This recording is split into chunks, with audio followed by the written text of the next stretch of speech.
Hello everyone. तो आपका next lecture है केमिकल काइनेटिक्स पर Arrhenius theory of reaction rate, या तो इसे कहते हैं collision theory of reaction rate. इस टॉपिक पर हमारा नेक्स्ट लेक्चर है किसमें, केमिकल काइनेटिक्स पर।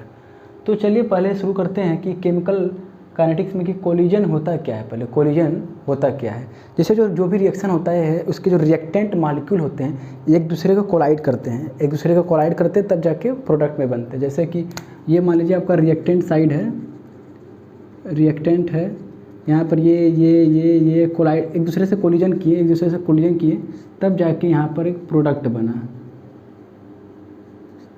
ठीक, तो कोलिजन का बेसिक मतलब ये है कि जब रिएक्टेंट मॉलिक्यूल एक दूसरे से कोलाइड करें। उसका भी बहुत से मतलब होते हैं कि ऐसा क्या होता है कि जब कोई भी केमिकल रिएक्शन होता है उसमें एक तो मॉलिक्यूल होते नहीं है, बहुत ही नंबर ऑफ मॉलिक्यूल्स होते हैं। तो अब यहाँ पर ये बात उठकर ये आता है कि देखिए जब भी रिएक्शन होता है तो मॉलिक्यूल जो होते हैं रिएक्टेंट के सब कोलाइड करते हैं। कोलाइड तो सबके सब करते हैं, तो क्या सारे रिएक्टेंट प्रोडक्ट में बदल जाएंगे? तो इसी बात पे जो हमारा नेक्स्ट मतलब टॉपिक होगा कि जो ये कोलिजन होता है, ये जो आपका कोलिजन होता है,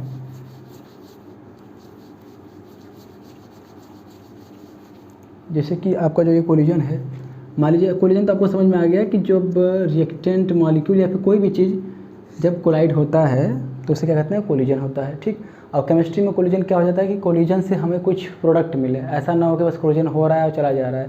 इसीलिए केमिस्ट्री में कोलिजन को दो भागों में बांटा गया है, दो भागों में, टू टाइप्स ऑफ कोलिजन। ठीक, पहला कोलिजन जो है आपका, एक होता है इफेक्टिव कोलिजन, इफेक्टिव कोलिजन। ठीक, और एक होता है इनइफेक्टिव कोलिजन। स्पेलिंग में आप चेक कर लीजिएगा, ठीक है, मैं यहाँ कॉन्सेप्ट बताऊँगा आपको। तो जैसे कि कोलिजन, इससे बताओ काफ़ी मॉलिक्यूल हुए, कोलाइड हुए, तो क्या सारे के सारे मॉलिक्यूल जो है प्रोडक्ट में कन्वर्ट हो गए? तो ऐसे कोलिजन जो प्रोडक्ट में रिजल्ट, जिसका रिजल्ट प्रोडक्ट होता है उसे हम कहते हैं इफेक्टिव कोलिजन। और ऐसे कोलिजन जो बस होकर यूं ही अपने एनर्जी को मॉलिक्यूल्स इधर उधर डिस्पर्स कर देते हैं या फिर दूसरे डायरेक्शन में चले जाते हैं, तो ऐसे उस टाइप के कोलिजन क्या कहते हैं हम लोग, इनइफेक्टिव कोलिजन। तो हम बात करेंगे आज इफेक्टिव कोलिजन के बारे में। ठीक, तो इफेक्टिव कोलिजन, अब देखिए कोई भी कोलिजन होगा, ठीक, तो आसानी से इफेक्टिव कोलिजन तो होगा नहीं, इसके भी कुछ ना कुछ बैरियर्स होंगे। ठीक, तो आज हम जानेंगे कि कौन कौन से ऐसे बैरियर्स हैं कि वो इफेक्टिव कोलिजन कराएंगे ना कराएंगे। ठीक, तो इफेक्टिव कोलिजन के लिए हमारे पास दो बैरियर्स होते हैं, हमें हटाना पड़ता है। ठीक, दो बैरियर होते हैं इफेक्टिव कोलिजन के लिए जिन्हें हमें हटाना पड़ता है। ठीक है, तो मैं चक्कर मार रहा हूँ क्योंकि ये वायर इसका ये है। ठीक, तो इफेक्टिव कोलिजन के लिए होते हैं दो बैरियर जिसको हमें हटाना होता है। तो पहला बैरियर क्या होता है आपका, एनर्जी बैरियर, और एक होता है आपका ओरिएंटेशन बैरियर। ठीक, आप कहेंगे कि सर ये एनर्जी बैरियर होता क्या है? जैसे कि अब कोई भी मॉलिक्यूल है, जैसे कि अब हम लाएं, जैसे कि आप चीनी पानी में डाल देंगे, पानी चीनी डाल देंगे तो अपने आप तो घुल नहीं जाएगा, घुलेगा लेकिन बहुत समय लग जाएगा। लेकिन हम क्या करते हैं, शेक करते हैं, ऐसे एक हम एनर्जी प्रोवाइड करते हैं। ठीक, तो किसी भी रिएक्शन के लिए हर एक रिएक्शन का एक ना एक एनर्जी बैरियर होता है। ठीक, कि अगर इतना एनर्जी होगा तभी ये रिएक्शन होगा, नहीं तो नहीं होगा, वो होता है एनर्जी बैरियर। ठीक, समझ में आ गया होगा मुझे उम्मीद है कि जैसे कि कोई भी रिएक्शन जब भी होता है उसके लिए एक मिनिमम एनर्जी होनी चाहिए कि हाँ भाई इतना एनर्जी तुम इन दो कंपाउंड को दोगे तो ये आपको ये प्रोडक्ट देंगे। ठीक, तो वो होती है एनर्जी बैरियर। और ओरिएंटेशन बैरियर क्या होता है, सिर्फ एनर्जी बैरियर ही तो फैक्टर नहीं होगा ना कि प्रोडक्ट बन जाए। हम कह रहे हैं कि दो मॉलिक्यूल ऐसे हैं, दो मॉलिक्यूल भाई ऐसे हैं, इनको एनर्जी हम लोग दे दिए ताकि ये रिएक्शन अच्छी खासी एनर्जी दे दे ताकि ये रिएक्ट करके प्रोडक्ट में बन जाएंगे। लेकिन भैया ये इधर भाग रहा है, ये इधर भाग रहा है, जब इनका ओरिएंटेशन ही सही नहीं होगा तो ये प्रोडक्ट में रिजल्ट ही नहीं देंगे। तो इफेक्टिव कोलिजन होने के लिए दो बैरियर होते हैं जिनको हमें हटाना होता है। पहला होता है एनर्जी बैरियर और दूसरा होता है ओरिएंटेशन बैरियर। ठीक, तो इन दो बैरियर के बारे में आपने जान लिया कि ओरिएंटेशन बैरियर क्या होता है और एनर्जी बैरियर क्या होता है। ठीक, उम्मीद है कि आप समझ गए। इसको हम और भी अच्छे से डिस्कस करेंगे आगे, चिंता ना करिए, आप लोग बस बने रहिए। ठीक, तब आता है एनर्जी बैरियर के बारे में अब हम पढ़ते हैं। एनर्जी बैरियर, जैसे आप ही हैं, आपके पास अगर 500 रुपये नहीं होता है तो आप टूर पे नहीं जाते हैं ना, वो एनर्जी बैरियर हो गया आपके पास। अगर आपके पास 500 होता है तो आप पैसा दे के टूर में क्यों नहीं गए होते। जब स्कूल का टूर जाता है, ट्रिप जाता है, तो हम बहुत लोग बच्चे नहीं जाते क्योंकि उनके पास पैसा नहीं होता, ठीक। तो अगर उनके पास ज़्यादा पैसा हो तो वहाँ पर शो ऑफ करते हैं, हाँ भाई कोल्ड ड्रिंक लाओ, ये लाओ, वो लाओ, खरीद के शो ऑफ करते हैं, हाँ मतलब महिला मित्र को खुश करने के लिए, ठीक है। ऐसा मत करिएगा आप, माँ बाप कितने मेहनत से कमा रहे उस पर ध्यान दीजिएगा। चलिए ठीक है, ज्ञान की बातें नहीं। तब हम करते हैं एनर्जी बैरियर के बारे में आगे। एनर्जी बैरियर, देखिए 2 टाइप्स के रिएक्शन होते हैं, 2 तरह के रिएक्शन होते हैं। एक होता है एक्सोथर्मिक रिएक्शन और एक होता है इंडोथर्मिक रिएक्शन। एक्सोथर्मिक ऐसे रिएक्शन होते हैं जिसमें जब रिएक्शन होता है तो वहाँ पर जब आफ्टर ऑल रिएक्शन जब हो जाता है तो वहाँ पर हमें एनर्जी मिलता है, हीट निकलता है। Exothermic are the reaction in which energy is released, ठीक, एनर्जी जिसमें रिलीज होता है। और इंडोथर्मिक ऐसे रिएक्शन है जहाँ पर हमें एनर्जी खुद रिएक्शन को देना होता है ताकि वो प्रोडक्ट में कन्वर्ट हो जाए, ठीक। तो 2 प्रकार के रिएक्शन रहते हैं, एक इंडोथर्मिक रिएक्शन और एक होता है आपका इंडोथर्मिक रिएक्शन, जिसमें हमें रिएक्शन को करवाने के लिए हमें एनर्जी देनी पड़ती है। जैसे अमीर के बेटा जो होता है उससे मेहनत कम करना पड़ता है, उसको मेहनत करवाने के लिए बहुत कुछ एक्सटर्नल फैक्टर लगते हैं। लेकिन एक्सोथर्मिक जैसे होता है, जो गरीब का बेटा है भैया, वो अपना कंडीशन जानता है, उसको मेहनत करना ही करना है, नहीं करेगा तो भैया उसको, वो भी गरीब हो रहेगा, वो भी गरीब ही रहेगा अगर नहीं करेगा तो, ठीक। तो ये हो गया आपका इंडोथर्मिक और रिएक्शन और एक्सोथर्मिक रिएक्शन। इसमें क्या होता है, heat is given to system, ठीक। इसमें क्या होता है, हीट रिलीज्ड फ्रॉम सिस्टम, ठीक। तो इसमें हम लोग हीट देते हैं और इसमें क्या होता है, हीट रिलीज होता है सिस्टम से। तो चलिए एक बार देख लेते हैं रिकॉर्ड हो रहा है कि नहीं, नहीं तो मेहनत बर्बाद हो जाएगा। हाँ रिकॉर्ड हो रहा है। तो heat is given to system, जब हीट सिस्टम को देते हैं तो वहाँ पर जो आपका डेल्टा ई होता है, इसको इंडो से कर देते हैं, ठीक। जो इंडो हो जाएगा आपका वो ग्रेटर देन 0 हो जाएगा। यहाँ पर क्या होता है, डेल्टा ई एक्सो होता है, जब हीट निकलता है तो वो लेस देन 0 हो जाएगा, ठीक। ये हो गया इंडोथर्मिक, मतलब क्या होता है कि हीट चेंज क्या होगा, पॉजिटिव होगा। ये हो गया आपका एक्सोथर्मिक, हीट चेंज क्या होगा, निगेटिव होगा। आइए इसको और अच्छे से डिस्कस करते हैं, ठीक है। तो डेल्टा ई इंडोथर्मिक क्या होगा, energy of product minus energy of reactant, ठीक। ये क्या होना चाहिए आपका, 0 से क्या होना चाहिए, ज़्यादा होना चाहिए। इसका मतलब क्या हुआ, एनर्जी ऑफ प्रोडक्ट जो होगा वो एनर्जी ऑफ रिएक्टेंट से ज़्यादा होगा। ये हमें यहाँ से कंक्लूजन होता है कि जो फाइनल प्रोडक्ट की जो एनर्जी होनी चाहिए, जो रिएक्टेंट की एनर्जी है उससे ज़्यादा होगी, ठीक। अभी हम ग्राफ के हिसाब से, ग्राफ से भी समझेंगे। इसमें क्या कहता है कि डेल्टा ई एक्सो कहता है कि ये तो यही रहेगा ना भैया, ये तो यही रहेगा, फार्मूला तो चेंज होगा नहीं। तो यहाँ पर ये हो जाएगा ई पी ई आर। किसी भी एक्सोथर्मिक रिएक्शन को होने के लिए उसमें जो फाइनल जो हमारा ग्राफ बनता है उसमें क्या होता है कि एनर्जी ऑफ रिएक्टेंट किससे ज़्यादा होती है, एनर्जी ऑफ प्रोडक्ट से, ठीक। अब इसको आइए हम ग्राफ के मेथड से समझते हैं कि ग्राफ से हम और अच्छे से समझ जाएंगे इसको, ठीक है। इस चीज़ को आप चलिए बना ही देते हैं,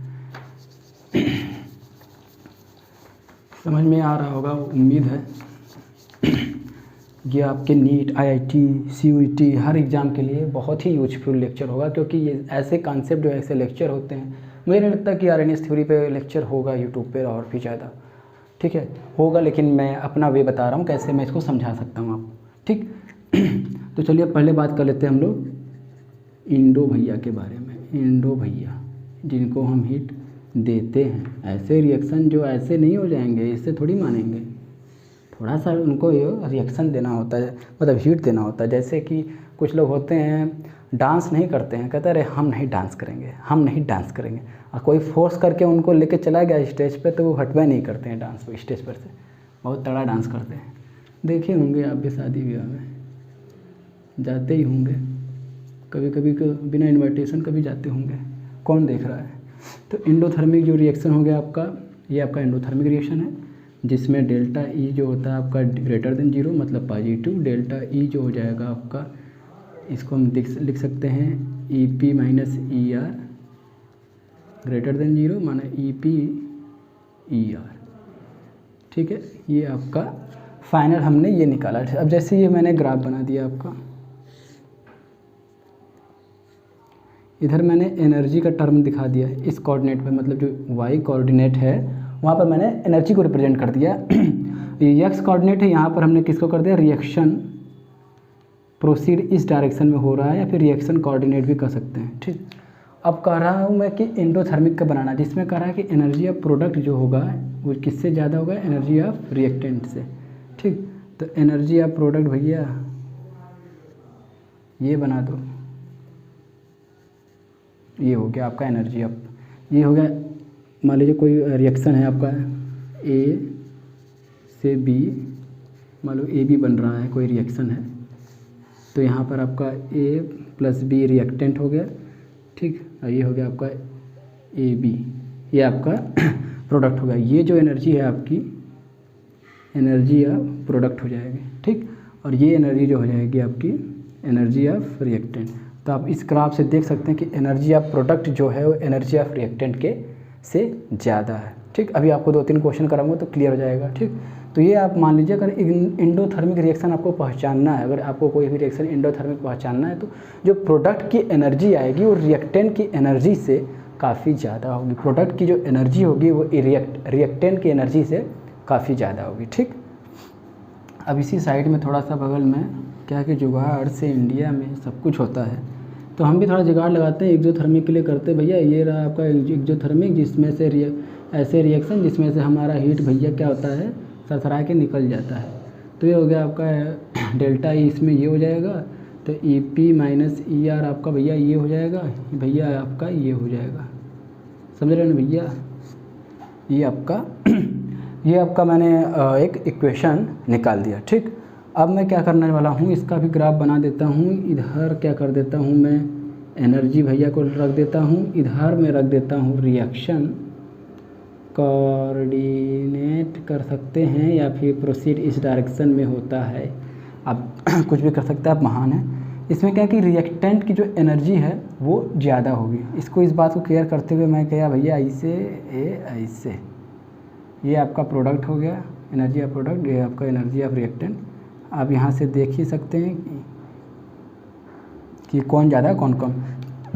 अब देखिए एग्ज़ाम में कभी भी आपसे अगर पूछे कोई रिएक्शन का जो है ग्राफ दे दिया, ठीक, ग्राफ दे के आपसे पूछे कि आप बताइए ये ग्राफ किसका है, एक्सोथर्मिक रिएक्शन का कि एंडोथर्मिक रिएक्शन का, तो आप कुछ नहीं करना, आग बंद करिए, ठीक, मतलब फिगर देखने के बाद आग बंद करिए, आग बंद करिए। अब देखिए कि एनर्जी किसकी ज़्यादा है, रिएक्टेंट की कि प्रोडक्ट की। अगर रिएक्टेंट की ज़्यादा है, अगर एनर्जी रिएक्टेंट की ज़्यादा है तो क्या हो जाएगा आपका एंडोथर्मिक हो जाएगा। और एनर्जी प्रोडक्ट की ज़्यादा है, अगर एनर्जी रिएक्टेंट की ज़्यादा है तो आपकी एक्सोथर्मिक हो जाएगी। अगर इसमें अगर एनर्जी प्रोडक्ट की ज़्यादा है तो आपकी क्या हो जाएगी, वो एंडोथर्मिक। ये एक्सो एंडो, ठीक। कन्फ्यूज तो नहीं हो गया ना, लिख देता हूँ भाई, नहीं तो फिर मैं फिर से बता देता हूँ। जो एंडोथर्मिक रिएक्शन है उसमें क्या होता है, एनर्जी ऑफ प्रोडक्ट ज़्यादा होता है, ठीक। और जो एक्सोथर्मिक होता है उसमें एनर्जी ऑफ रिएक्टेंट ज़्यादा होता है, प्रोडक्ट का कम होता है, ठीक। अब हमें लगता है कि इसमें कोई भी डाउट नहीं होगा आपको, आप समझ गए होंगे। तो चलिए कुछ छोटे मोटे नन्हे मुन्ने से क्वेश्चन कर लेते हैं, आप खुश हो जाएंगे छोटे छोटे क्वेश्चन करके। या मुझे तो समझ में आ गया, समझ में आ गया। होते हैं छोटे, लेकिन ये भी नंबर उतना ही देंगे जितना आपका ऑर्गेनिक में टफ से टफ क्वेश्चन है, फिजिकल का टफ से टफ क्वेश्चन जितना नंबर आपको देगा उतना नंबर ये भी आपको देगा, ठीक है। तो इसको हल्के में ना लें। तो चलिए शुरू करते हैं। ये क्वेश्चन मैं आपको दे देता हूँ ऐसे, अब समझ गया ना, इधर एनर्जी इधर रिएक्शन प्रोसीड है, तो मैं ऐसे, मैं लीजिए मैं आँख मूंद के ऐसे बना दिया। थोड़ा सा क्या होता है कि जैसे हर टीचर डायलॉग मारता है वैसे मैं भी मार देता हूँ कि मेरी फिगर अच्छी नहीं है, मैं अच्छे से फिगर नहीं बना पाता हूँ, थोड़ा सा और नीचे कर देता हूँ, नहीं तो आप लोग समझ नहीं पाएंगे। ठीक, ये शायद मेरी राइटिंग भी गंदी है क्या, मुझे लगा था फिगर ही गंदा हो जाता हूँ, यहाँ पे तो राइटिंग भी गंदी दिख रही है मुझे। ठीक, तो ये आपके पास रिएक्शन है।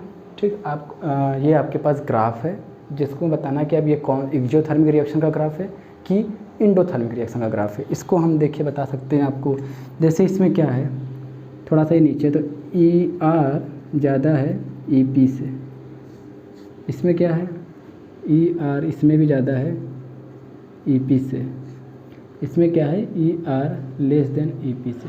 ठीक, तो ये दोनों तो आपके हो जाएंगे एक्सोथर्मिक रिएक्शन, ये आपका हो जाएगा इंडो। कभी भी अगर आपको डाउट हो तो बस आपको क्या लगाना है, delta E greater than 0, E P minus E R greater than 0, ई प्रोडक्ट ग्रेटर देन ई रिएक्टेंट। ये आपको समझ में आ गया होगा एक्सोथर्मिक और इंडोथर्मिक के बीच में डिफ्रेंशिएशन, उनके ग्राफ के बीच में डिफ्रेंशिएशन और कैसे पहचाने, ये 3 चीज़ आपको अच्छी भली भांति आ गया होगा। चलिए अब नेक्स्ट कदम बढ़ाते हैं। आप जहाँ हैं वहीं रहिएगा, कदम मत बढ़ा दीजिएगा, कदम तो हमें बढ़ाना है। हाँ, सक्सेस में आपको आगे बढ़ना है।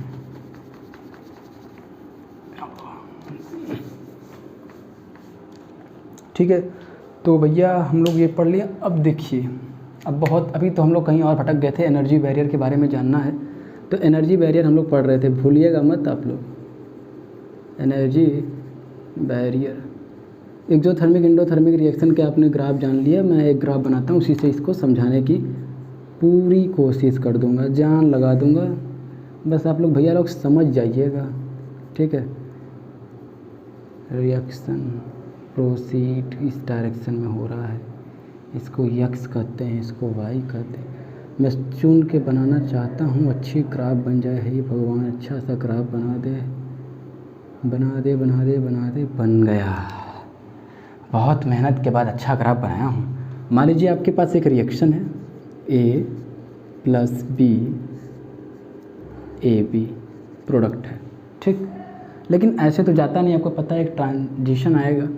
ठीक, एक कॉम्प्लेक्स बनाएगा बीच में, तो मैं उसको नीचे बना दूंगा। ठीक, इसको मैं कर देता हूँ और इसको मैं ऐसे दिखा देता हूँ ए बी, और ए और बी में देखिए बॉन्ड बन रहा है, ये देखिए क्या बॉन्ड बन रहा है, अच्छा सा बॉन्ड बन रहा है भैया, ये कॉम्प्लेक्स होता है। ठीक, अब ये जाके प्रोडक्ट में बन गए, ये हो गया आपका रिएक्टेंट, ये हो गया आपका प्रोडक्ट।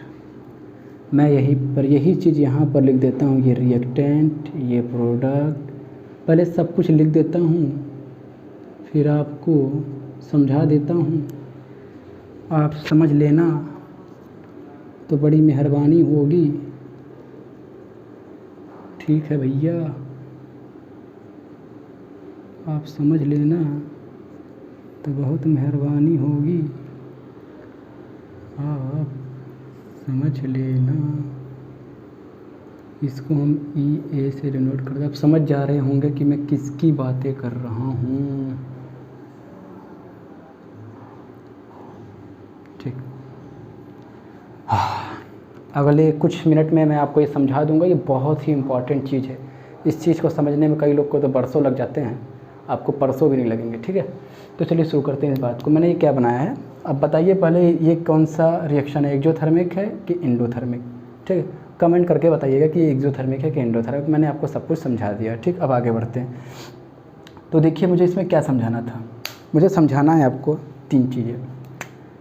पहली बात कि यहाँ लिखता हूँ, थ्रेशोल्ड एनर्जी, स्पेलिंग चेक कर लीजिएगा, एक्टिवेशन एनर्जी, इनके बीच में डिफरेंस मैं आपको बता दूंगा, ताकि आप ज़िंदगी भर जीवन में कभी कोई और भी यूट्यूब का वीडियो ना देखें, मतलब देखें ना देखें लेकिन आपको समझ में आ जाएगा डिफरेंस। ये देखिए, इसके बारे में भी थोड़ी सी हम लोग चर्चाएँ करेंगे। इन 3 चीज़ों के बारे में हम चर्चाएँ करेंगे। तो पहले मैं बता देता हूँ कि इसको डिनोट करते हैं नॉर्मली ये से, ये आपका हो गया। ये आपका जो है मान लीजिए मैं ET से कर देता हूँ, थ्रेशोल्ड एनर्जी है ये। और ये आपका एक्टिवेटेड कॉम्प्लेक्स यहाँ ये है जो है, ये जो है आपका एक्टिवेटेड कॉम्प्लेक्स। चलिए पहले सबके बारे में मैं चर्चा कर लेता हूँ। पहले बात करता हूँ थ्रेशोल्ड एनर्जी और एक्टिवेशन एनर्जी। जैसे मान लीजिए अभी मेरे जो सब्सक्राइबर हैं 20 है, हाँ आप जाके देख सकते हैं, मेरे जो सब्सक्राइबर हैं वो 20 है, ठीक, अभी मान लीजिए 20 है। और मोनेटाइजेशन के लिए मुझे कितना चाहिए, 1000। जैसे कि मैं इसको रफ नहीं, रुक जाओ। अच्छा, जैसे अगर मोनेटाइजेशन के लिए देखिए मेरे पास है 20, मोनेटाइजेशन के लिए चाहिए मुझे पूरा, मान लीजिए ये मोनेटाइजेशन के लिए मुझे 1000 चाहिए, है 20, मुझे इसमें कितना और चाहिए, 980। इस बात को समझिए आप लोग कि मिनिमम जो रिक्वायरमेंट है, जो मतलब मेरे पास होनी ही चाहिए, अगर कि मेरे वीडियो को मोनेटाइजेशन करना है तो मिनिमम मेरे पास 1000 सब्सक्राइबर होने ही चाहिए, मतलब I should possess that 1000 subscriber, ठीक। लेकिन मेरे पास है कितना, करंटली मेरे पास है कितना, नॉर्मल एनर्जी मेरी है कितना, अभी मेरी नॉर्मल एनर्जी 20 है, चाहिए मुझे 1000 है मेरी 20।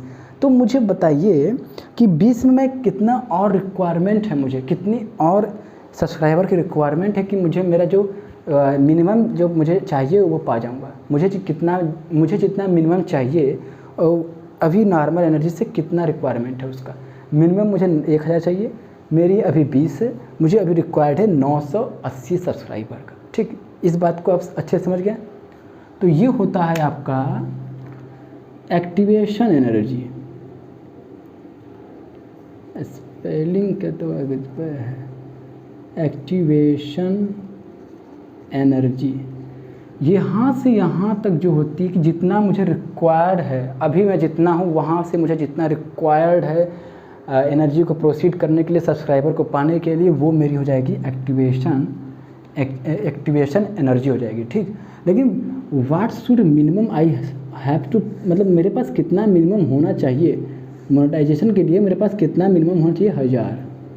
तो ये मेरी क्या हो जाएगी, थ्रेशोल्ड एनर्जी। ये मेरी क्या है, थ्रेशोल्ड एनर्जी, कि भैया मुझे इतना चाहिए। अगर मैं चाहता हूँ यूट्यूब से पैसे कमाने, ऐड लगाने के लिए, तो मुझे 1000 सब्सक्राइबर चाहिए ही चाहिए। है मेरे पास 20, मेरी नॉर्मल एनर्जी है 20, और ये हो जाएगी, अगर 20 से मुझे 980 मिल गया तो मैं पा जाऊँगा 1000, तो वो हमारी हो जाएगी एक्टिवेशन एनर्जी। यहाँ से हम देख सकते हैं कि जो थ्रेशोल्ड एनर्जी होती है, ET होता है जो, वो कितना होता है आपका, नॉर्मल एनर्जी, ये वाला energy normal energy plus activation energy. इसको ऐसे कर देता हूँ, EN, ये हो गया आपका। जो थ्रेशोल्ड एनर्जी है, मेरी normal energy plus activation energy को ऐड कर देंगे तो वो मेरा क्या हो जाएगा, थ्रेशोल्ड एनर्जी हो जाएगा। और एक्टिवेशन एनर्जी क्या हो जाएगा तब हिसाब से, तो ET थ्रेशोल्ड एनर्जी में से जो मेरा नॉर्मल एनर्जी है, नॉर्मली मेरे पास जितना है वो कर देंगे। अब इसको इस ग्राफ से रिलेट करते हैं, ठीक। देखिए किसी भी रिएक्शन को प्रोसेस करने के लिए तो एक एनर्जी बैरियर होता है, मैंने बताया है कि उसमें उसके पास एनर्जी होनी चाहिए रिएक्शन को प्रोसीड करने के लिए।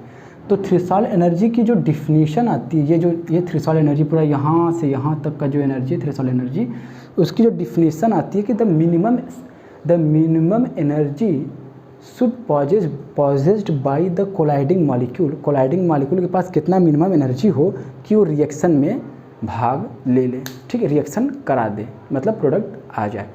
और ये जो कहता है एक्टिवेशन एनर्जी क्या कहता है कि the minimum energy required for a reactant, the minimum energy required for a reactant to proceed to form product. मतलब एक रिएक्टेंट को कितना एनर्जी चाहिए प्रोडक्ट बनने के लिए, और उस रिएक्टेंट मॉलिक्यूल के पास कितना होना चाहिए, अपने खुद के अंदर पॉजेस होना चाहिए, वो थ्रेशोल्ड एनर्जी होगी, ठीक। उम्मीद है कि आपको थ्रेशोल्ड एनर्जी और थ्रेशोल्ड एनर्जी और एक्टिवेशन एनर्जी समझ में आ गया होगा। मैंने काफ़ी कोशिश की है, समझ लेना भाइयों, और समझ आया भी होगा मुझे लगता है। मैंने जिस हिसाब से आपको समझाया है ये आपको समझ में आ गया होगा। ठीक, अब बात करते हैं कुछ कैरेक्टरिस्टिक्स की बातें, तब समझ जाइए कि भैया देखिए फिर से जो थ्रेशोल्ड एनर्जी है वो minimum energy should possess by, मतलब रिएक्शन को होने के लिए उतना एनर्जी तुम्हारे पास कोलाइडिंग मॉलिक्यूल के पास होना ही चाहिए। लेकिन जो एक्टिवेशन एनर्जी होता है वो मिनिमम एनर्जी रिक्वायर्ड होता है रिएक्टेंट्स को, उस रिएक्टेंट को कि मतलब प्रोडक्ट में कन्वर्ट हो जाए, वो प्रोडक्ट में क्या हो जाए, कन्वर्ट हो जाए। इस साइड ये जो स्लोप देख रहे हैं इधर आ जाए, यहाँ आ जाए। अगर इसके पास ये एनर्जी नहीं रहेगी तो इधर ही रह जाएगा। ठीक, इस पूरे एनर्जी को कहते हैं हम लोग थ्रेशोल्ड एनर्जी। ये जो एनर्जी होती है वो रिएक्टेंट की एनर्जी होती है, एनर्जी ऑफ रिएक्टेंट, मतलब काइनेटिक एनर्जी ऑफ रिएक्टेंट जो कह सकते हैं इसको, रिएक्टेंट की एनर्जी होती है, ये थ्रेशोल्ड एनर्जी होती है, और ये होती है हमारी एक्टिवेशन एनर्जी, जिसको मैंने यहाँ से भी समझाने की पूरी कोशिश की है आपको एग्जाम्पल देकर। ठीक, उम्मीद है आपको ये समझ में आ गया होगा। चलिए आगे बढ़ते हैं। ये हो गया आपका थ्रेशोल्ड एनर्जी, एक्टिवेशन एनर्जी। अब आते हैं एक्टिवेटेड कॉम्प्लेक्स के बारे में, जो थोड़ा सा डिस्कस कर लेते हैं।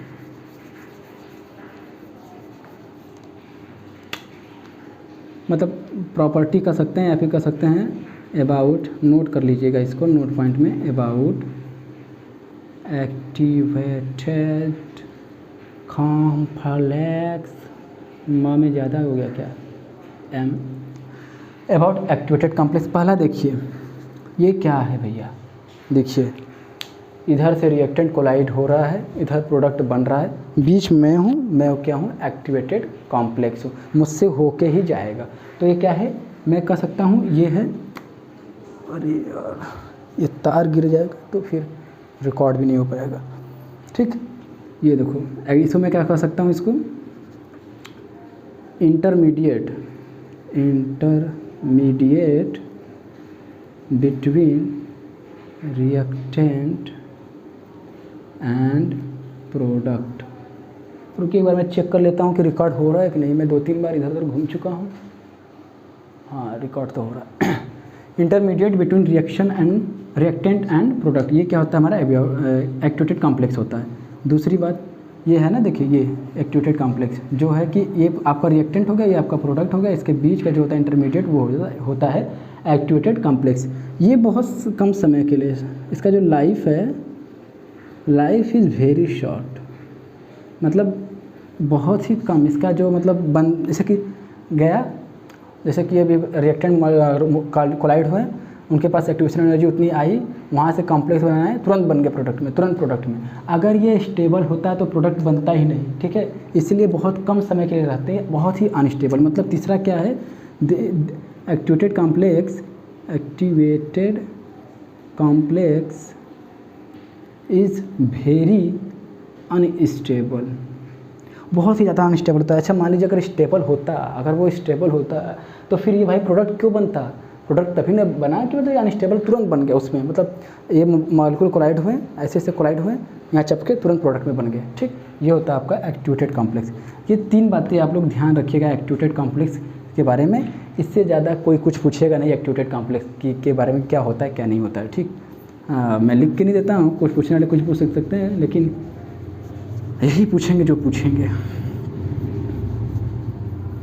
आइए एक्टिवेशन एनर्जी के बारे में बात कर लेते हैं। अच्छा ये बताइए, अगर मैं किसके बारे में बात कर लेता हूँ, एक्टिवेशन एनर्जी के बारे में बात कर लेता हूँ। एक्टिवेशन पहला पॉइंट में बात करना चाहता हूँ आप महानुभावों से।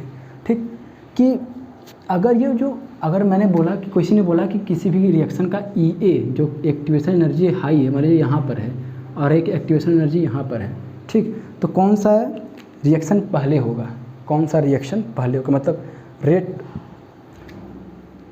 ये जो अब हमारा जो वो है, हमारा जो टॉपिक है आपको समझ में आ रहा होगा क्या है, कोलिजन थ्योरी का जो है रिएक्शन रेट पर क्या असर करता है। अब बताइए कि अगर एक्टिवेशन एनर्जी किसी भी रिएक्शन की बहुत ज़्यादा होगी, अगर एक्टिवेशन एनर्जी बहुत ज़्यादा होगी, मतलब उस रिएक्टेंट मॉलिक्यूल को कोलाइड होने के लिए बहुत तभी कोलाइड होंगे जब बहुत ज़्यादा एनर्जी हम उन्हें देंगे। मतलब किसी भी रिएक्शन के लिए अगर हमें बहुत ज़्यादा एनर्जी देना पड़ रहा है, अगर उनकी एक्टिवेशन एनर्जी बहुत ज़्यादा है तो वो रेट बहुत ही उनका स्लो हुआ। कोई है थोड़ा सा हीट दिए तुरंत उसका कन्वर्ट हो गया प्रोडक्ट में, तो उसका रेट क्या बहुत ज़्यादा होगा, थोड़े समय में ज़्यादा, मतलब प्रोडक्ट का rate of change of concentration upon time taken, ये आपने रेट का डेफिनेशन पहले में ही पढ़ लिया है, ठीक।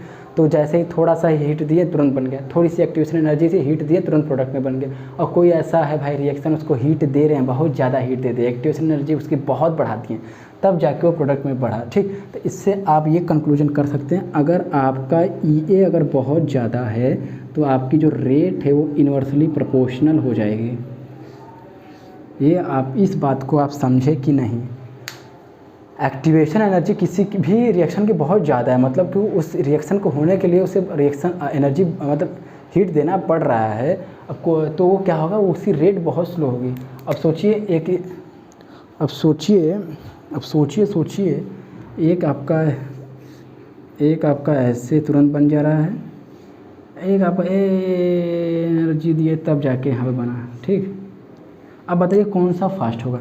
ये पुर्क से प्रोडक्ट रिएक्टेंट डाले तुरंत प्रोडक्ट, तो रेट क्या होगा इसका, रेट हाई है, क्योंकि टाइम टेकन क्या हो गया, कम।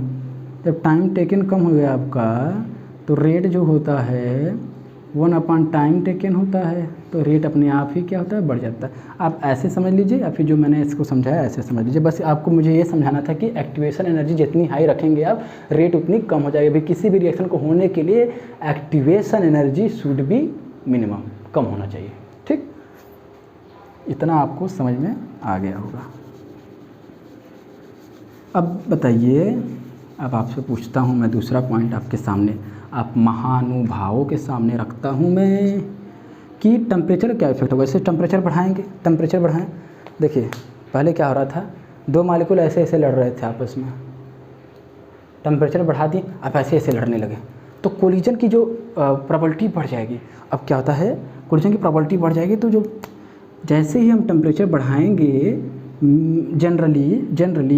मैं जनरली बोल रहा हूँ, कुछ रिएक्शन ऐसे होंगे जहाँ पे नहीं फॉलो होगा, लेकिन इसलिए मैं जनरली बोल दे रहा हूँ कि क्या होगा, आपका एक्टिवेशन एनर्जी कम होगा। तो पहले एक चीज़ हम लोग समझ लेते हैं, ठीक, मतलब ये पहले जान गए। तो ये हो गया हमारा कि टेम्परेचर पर ऐसे डिपेंड करता है, हम लोग जान गए हैं क्या, एक्टिवेशन एनर्जी। तीसरी बात देखिए, कोलिजन की बातें आई, रेट की बातें आई, तो पहले कोलिजन फ्रीक्वेंसी क्या होता है, चलिए उसको मैं बता देता हूँ। कोलिजन फ्रीक्वेंसी के डिफिनेशन में जेड से डिनोट करते हैं इसको collision frequency, number of collisions in 1 second per unit volume of given reaction mixture, ठीक। नंबर ऑफ कितना को 1 सेकेंड में एक कि कितना नंबर ऑफ कोलिजन हुआ, एक दिए हुए रिएक्शन वॉल्यूम में कितना नंबर ऑफ कोलिजन हुआ, उसी को क्या कहते हैं हम लोग, कोलिजन फ्रीक्वेंसी, जेड से उसे डिनोट करते हैं, ठीक। ये कोलिजन फ्रीक्वेंसी आप लोग जान जाइएगा। इसको मुझे पहले बता देना चाहिए था, लेकिन मुझे लगा आप लोग जानते होंगे, लेकिन अब माइंड में स्ट्राइक किया तो सोचा बता ही दूँ। ये हो गया आपका एक्टिवेशन एनर्जी के बारे में, ठीक। अच्छा, यहाँ से मैं आपको एक फार्मूला बता देता हूँ कि जो EA होगा, EA वो क्या हो जाएगा, energy of activated complex energy minus energy of reactant, ये आपका EA हो जाएगा, ठीक। किसी भी रिएक्शन में ऐसा रहा मिलेगा, आप आराम से एक्टिवेशन एनर्जी निकाल लेंगे। तो ये था एनर्जी बैरियर। देखिए, जैसे कि किसी भी इफ़ेक्टिव कोलिजन होने के लिए 2 बैरियर मैंने बोला था, जिसमें से एक फैक्टर आपका आया था एनर्जी बैरियर, दूसरा था ओरिएंटेशन बैरियर। हमारा एनर्जी बैरियर का जो कॉन्सेप्ट है वो ख़त्म हुआ, जिसमें हम लोग क्या क्या पढ़े, एनर्जी बैरियर में हम लोग पढ़े कि थ्रेशोल्ड एनर्जी क्या होती है, एक्टिवेशन एनर्जी क्या होती है, एक्टिवेटेड कॉम्प्लेक्स क्या होते हैं, एंडोथर्मिक रिएक्शन क्या होता है, एक्सोथर्मिक रिएक्शन क्या होता है, उनको डिफ्रेंशिएट कैसे कर सकते हैं। इन चीज़ों को हम लोगों ने अच्छे से भली भांति से समझ लिया। अब मैं चलता हूँ अपने दूसरे बैरियर, ओरिएंटेशन बैरियर। ये तो मैंने पहले ही बता दिया, बस लिख के एक बार बता दे रहा हूँ, तो ताकि लगे कि हाँ भाई इसको भी पढ़ा, नहीं तो नाराज़ हो जाएगा कि उसको इतना अच्छे से समझा रहे हो, इसको हमको तो कुछ समझा ही नहीं रहे, जैसे लग रहा है पब्लिक को सब आता है मेरे बारे में।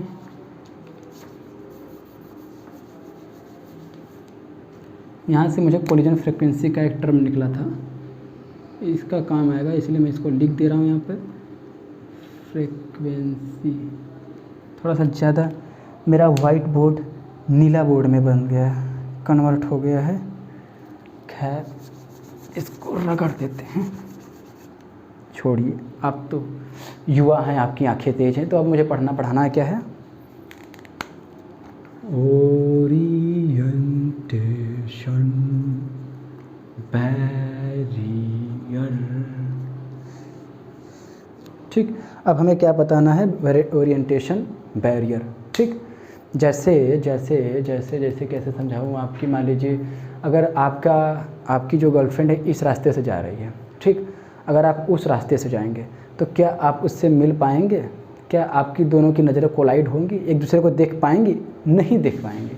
अगर आपकी गर्लफ्रेंड इधर जा रही है, आपको भी इधर जाना होगा, उससे मिलने के लिए, उसे देखने के लिए, उससे बातें करने के लिए, उसके ऊपर खर्चा करने के लिए, पैसा बर्बाद करने के लिए माता पिता का आपको उधर जाना पड़ेगा।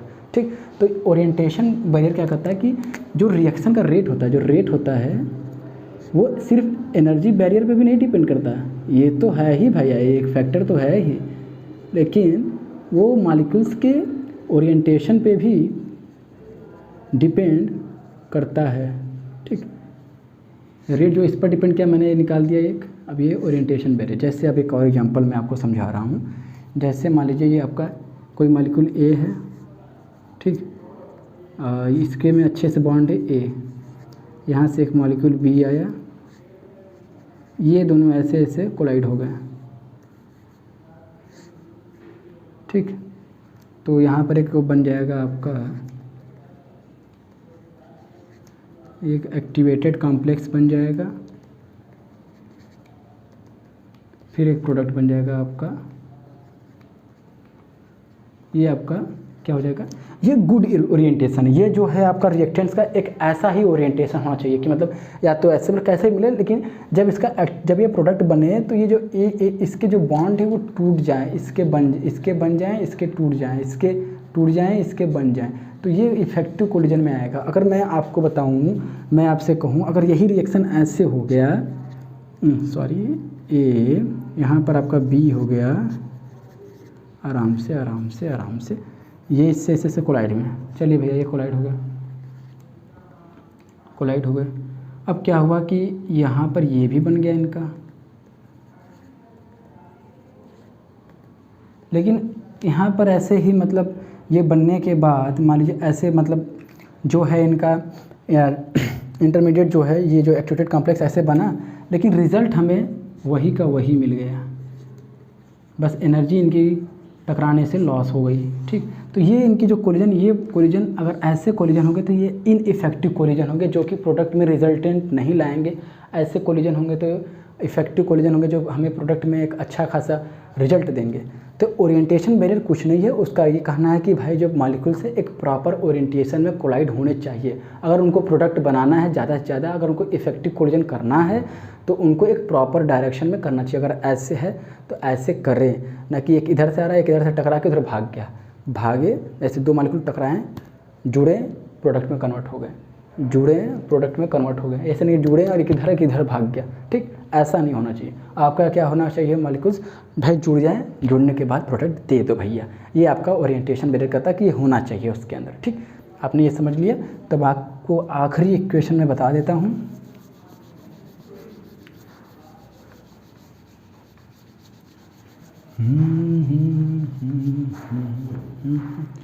तो आपको मैं एक इक्वेशन बता देता हूँ। Rate equal to collision frequency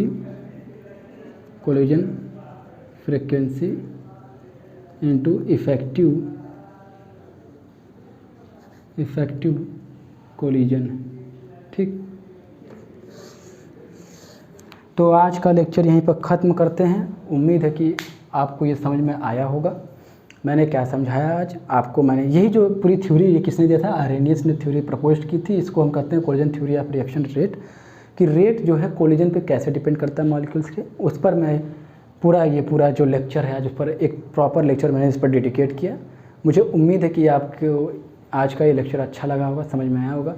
अगर समझ में आया है तो आपको पता है क्या करना है, आपको चैनल को क्या करना है, सब्सक्राइब कर देना है, वीडियो को लाइक करना है और उनको भेज दीजिए जिनको इन सब जो मैंने बताया है उनको ये सब नहीं समझ में आता है। एक बार भेजिए, अगर उन्हें समझ में आया तो उनसे भी कहिए लाइक और शेयर करें। ठीक, thanks for watching the video.